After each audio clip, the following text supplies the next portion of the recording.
Océane. Cher ami. Aujourd'hui, j'ai envie de te poser une question que tu m'as dit que tu retrouvais souvent dans tes accompagnements, que je retrouve souvent aussi, pas nécessairement pour les couples ou la sexualité ou l'intime sur l'aspect business, c'est pourquoi certaines personnes ont peur du calme dans une relation. Mm.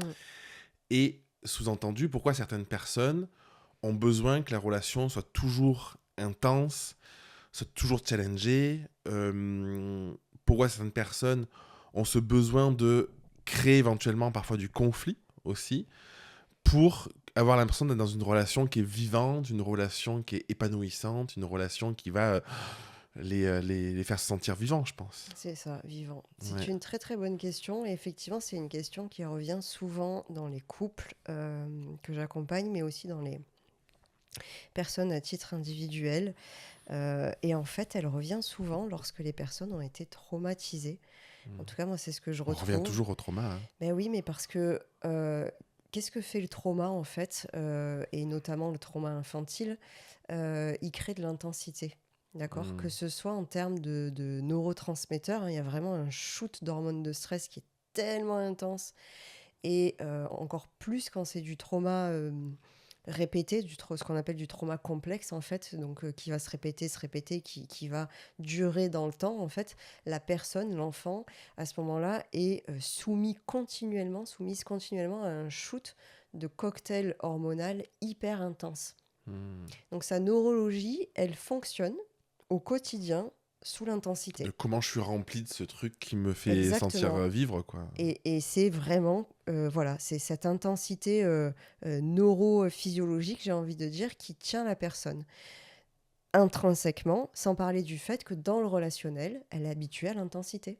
Donc c'est des scènes clivantes, c'est des Oui, des cris, c'est des conflits. séparations, c'est des Ouais. je casse des verres, c'est des peut-être je frappe, ou peut-être pire encore. Mais voilà, il y a quelque chose, la personne est habituée à l'intense. Donc, de fait, la neurologie reproduit ce qu'elle connaît. On appelle ça la zone de confort, mais qui n'est pas confortable du tout, qui est en fait le La connu. zone de connu. Ouais. Exactement. Donc, moi, je connais ça. C'est là-dedans que je sais fonctionner. J'ai l'habitude de ça. La neurologie fonctionne dans l'habitude, d'accord. Donc, plus tard, je vais chercher des relations qui vont fonctionner de la même façon, qui vont me recréer cette intensité dans laquelle je connais, je sais fonctionner là. J'ai des stratégies de réponse qui sont déjà élaborées pour ça.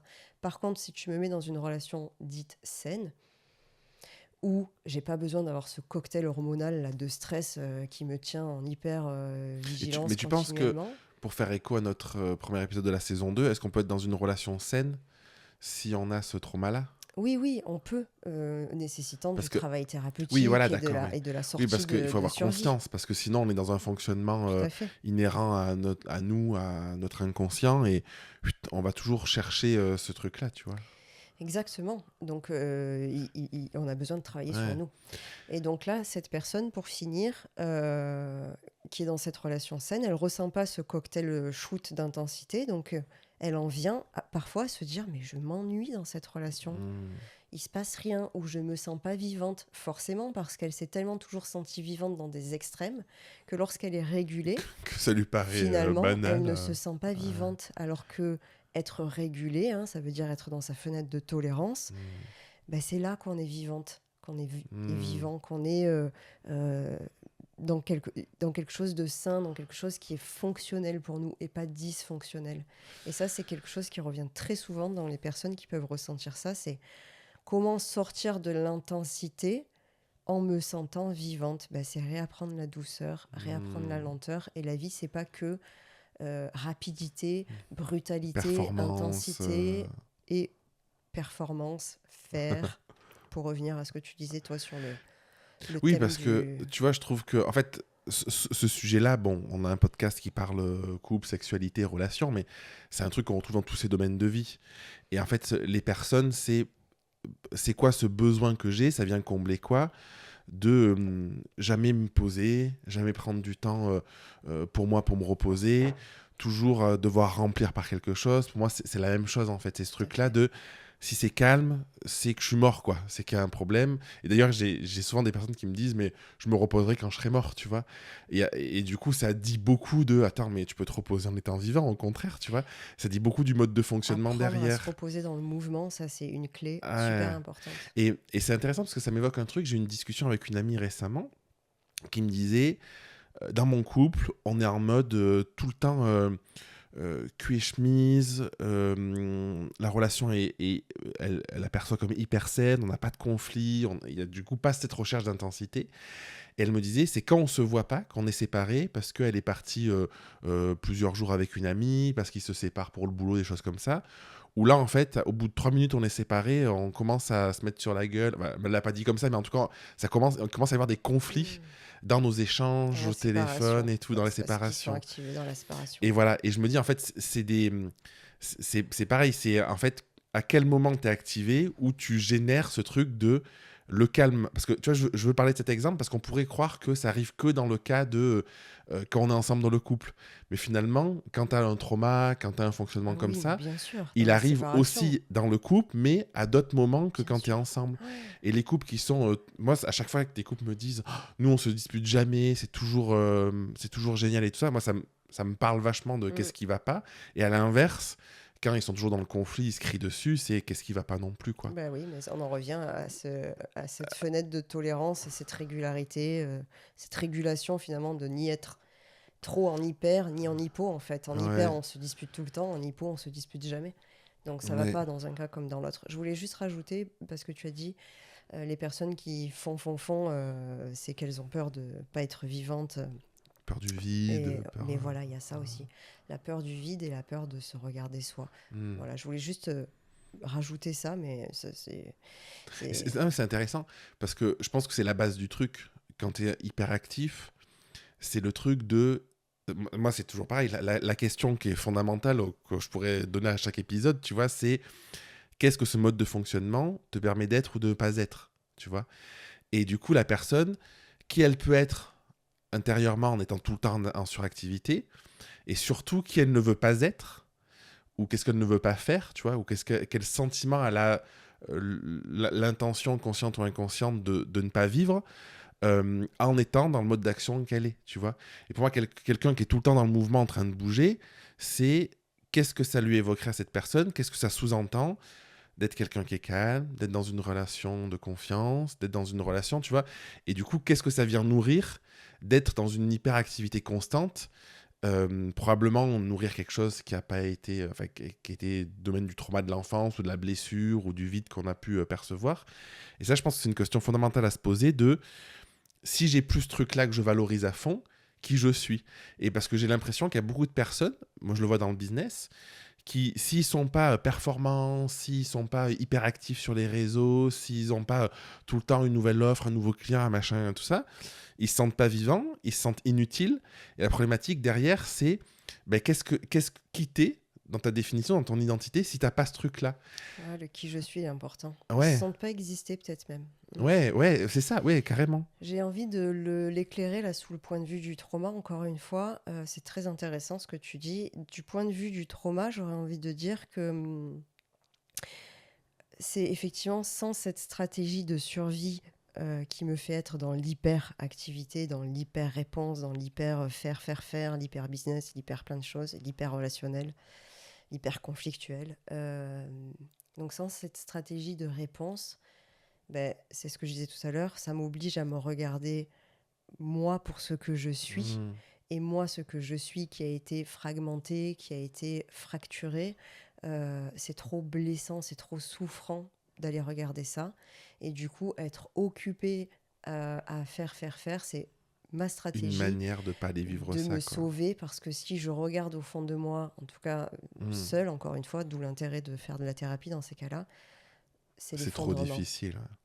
C'est complètement l'effondrement. Et donc, voilà, ça ramène un petit peu à ça. C'est intéressant ce que tu dis du point de vue coaching, si je puis dire, et du point de vue plus traumathérapie, c'est voilà, se dire que ben, c'est pas, c'est jamais de toute façon quelque chose qu'on Hmm. choisit consciemment, hein, même dans la sphère du coaching. C'est quelque chose que notre système a pris le lead de se dire, ben, ça c'est la meilleure réponse. Ouais, c'est mon mode de fonctionnement parce que Exactement. c'est un mode sécure, quoi. Enfin, C'est qui est perçu oui, comme sécure pour nous. qui est perçu comme la meilleure solution à ce Ouais, moment-là, avec quoi je peux faire, avec c'est pas français, mais les ressources dont je dispose à ce moment-là. ouais, Voilà. exactement, ouais. Donc, d'où l'intérêt d'aller rebrancher un petit peu des nouvelles Ou que je ressources. crois que je dispose. Parce qu'en fait, souvent, euh, euh, les personnes, en fait, elles sont dans une boucle. Je sais pas comment on peut la qualifier, hein, j'allais dire inconsciente, tu vois, Boucle traumatique, j'appelle une ça. boucle traumatique. Mm. Et en fait, rien que de questionner ça Mm. et de faire toucher du doigt la personne qui peut y avoir un autre mode de fonctionnement, vient créer des nouveaux modes de fonctionnement, mais qu'elle a en ressources, mais qu'elle a, alors je sais Oui, pas, alors c'est pas si facile, mais mais oui. qu'elle a jamais utilisé, tu vois. Et je trouve que le fait de percevoir qu'est-ce qui se joue, d'aller voir pourquoi ça se joue, Mm. et d'aller, moi j'ai cette méthode de coaching où de toujours aller voir avantages inconvénients d'une situation, tu vois. Et le fait de mettre en conscience une personne de les avantages de fonctionner comme ça, elle va les trouver rapidement, finalement, tu vois. Parce qu'elle va te dire, bah, ça me sécurise, ça fait ci, ça fait ça. Ou pas Ou d'ailleurs. pas, d'ailleurs, ça dépend, Mm. t'as raison. Mais du coup, d'aller voir l'autre Mm. penchant, donc soit les avantages, soit les inconvénients, ça permet de réunifier un peu tous Mm. les possibles, tu vois. Ça permet de réunifier ok, en fait, je suis pas obligé de fonctionner comme ça, et je Tout à me rends fait. compte qu'il y a d'autres outils ou d'autres modes de fonctionnement qui sont peut-être difficiles pour moi parce que j'ai pas l'habitude, ou je sais même pas trop comment ça marche parce que j'ai jamais fait. Mais en tout cas, de commencer, pour moi, ça commence toujours la thérapie, tu vois, c'est aussi ça.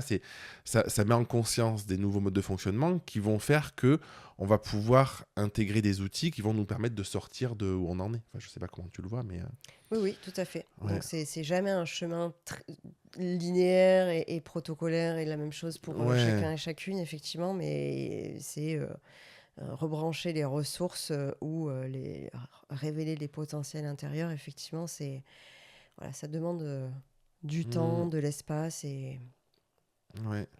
c'est un cheminement. Est-ce qu'on pourrait clôturer peut-être par Hmm. voilà, ramener les points essentiels sur le sujet? Tu veux bien nous répéter ce sujet? Donc, comment... Ouais, comment, en fait, il y a l'idée de euh, pourquoi Oui, on va chercher. Oui, parce qu'on est parti dans eh plein de oui. sujets. C'est pourquoi finalement on peut vivre dans des relations où on ne cherche pas du tout le Mais calme. là, j'ai envie de te dire, ne répond non plus à la question pourquoi on l'a fait, mais comment? Ouais, Comment ouais. accepter d'être dans une relation calme en se sentant quand même vivant et Et en vivante et en sécurité. Ouais. sécurité? Alors vas-y, je t'écoute.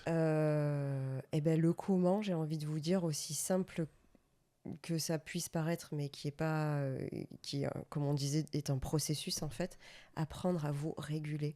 C'est super important. Quand je parle de régulation, donc bien sûr, ça inclut votre corps, votre système nerveux, la régulation émotionnelle. Donc, qu'est-ce que Hmm. je fais de mes émotions? Comment je peux les accueillir, les laisser me traverser sans être submergée par elles et sans les laisser prendre le lead en fait, Te dépasser, quoi. me dépasser complètement là où parfois la Hmm. colère pourrait l'emporter, ben, justement en créant de l'intensité. Et c'est là, c'est non, c'est ok de ressentir de la colère, mais je la laisse pas m'embarquer en fait. J'apprends à l'accueillir, à l'exprimer, non pas sur autrui, mais dans le mouvement. Parce que la colère, par exemple, c'est une émotion de mouvement, elle a besoin de mouvement. Et ensuite, avec mon partenaire, je vais me servir de cette énergie de la colère pour ajuster une situation, par exemple. Donc c'est vraiment apprendre pour Hmm. moi à se réguler, apprendre donc à savoir ce qui se passe pour soi, qu'est-ce qui se passe pour moi, qu'est-ce que je ressens dans cette situation-là, et comment est-ce que je peux le verbaliser à mon ou ma partenaire, et quels sont mes besoins par rapport à cette situation, bien sûr, parce que c'est ça qu'il va falloir que je verbalise. Et ça va pouvoir permettre de sortir des situations hyper ou hypo, hein, des intensités extrêmes, en fait, que ce soit en haut ou en bas, et de revenir dans quelque chose de calme et de fonctionnel comme étant une norme, en fait, de pouvoir permettre à mon système nerveux de réinscrire ça comme une norme et non plus comme quelque Un chose mode de d'inconnu qui fait fonctionnement peur. automatique, ouais, trop intéressant. Je pense que c'est une bonne conclusion à l'épisode, hein. Qu'est-ce que t'en Oui, je penses? pense Oui, aussi. j'ai rien à rajouter. Comme d'habitude, dites-nous si vous avez des points de vue différents, si vous avez d'autres questions qui sont venues en nous écoutant aujourd'hui.